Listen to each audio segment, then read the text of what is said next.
শাকিব খানের upcoming cinema Prince, যা মুক্তি পাওয়ার কথা রোজারিতে, কিন্তু সিনেমাটি নাকি মুক্তি নাও দিতে পারে, এমন তথ্য সমকাল পত্রিকার থেকে তুলে ধরা হয়েছে।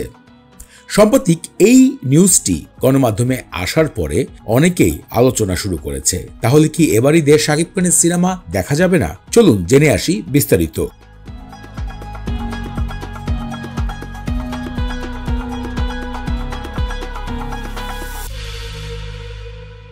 বাংলাদেশে দুটি বড় উৎসব ঈদ উল ফিতর এবং ঈদ উল আজহার। এই দুই ঈদেই মূলত দর্শকরা ভিড় করে সিনেমা হলে এবং সবার একটি আকর্ষণ থাকে শাকিব খানের একটি সিনেমা দেখবে। তাই গত কয়েক বছর ধরে শাকিব খানের সিনেমার উপরে ডিপেন্ড করছে ঈদের একটি সিনেমা আনন্দ। সাম্প্রতিক শাকিব খানের নতুন সিনেমা প্রিন্স, এই সিনেমাটি তৈরি করা হচ্ছে ঈদ উল ফিতরের জন্য। সিনেমা নির্মাণ করছেন আবু হায়াত মাহমুদ। সিনেমায় শাকিব খানের বিপরীতে নায়িকা হিসেবে যুক্ত হয়েছেন তাসনিয়ান ফারিন।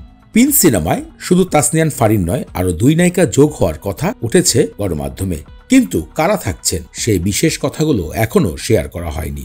এদিকে সিনেমার চিত্রগ্রহণের কাজে বলিউডের এনিমেল সিনেমার চিত্রগ্রাহক অমিত রায় যুক্ত হয়েছেন।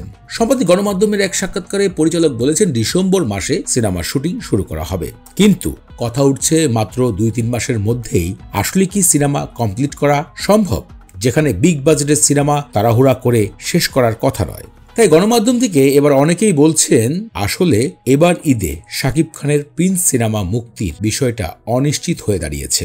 তাই অনেকেই গণমাধ্যমে এবার গুঞ্জন না সত্য আলোচনা হচ্ছে শাকিব খানের এই সিনেমাটি মুক্তির অনিশ্চয়তা অনেকটাই বেড়ে গিয়েছে।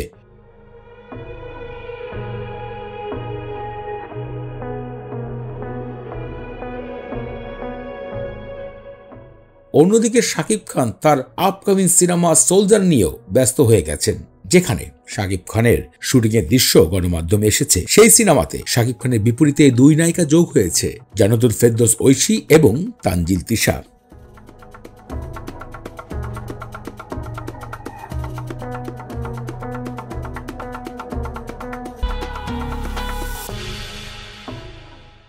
সম্প্রতি শাকিব খানের ঈদ উল ফিতরের সিনেমা প্রিন্স মুক্তির বিষয় নিয়ে বেশ আলোচনা সমালোচনা শুরু হয়েছে, তবে সত্যতা এখনো কোনো অফিসিয়ালি ভাবে গণমাধ্যমে প্রচার করা হয়নি।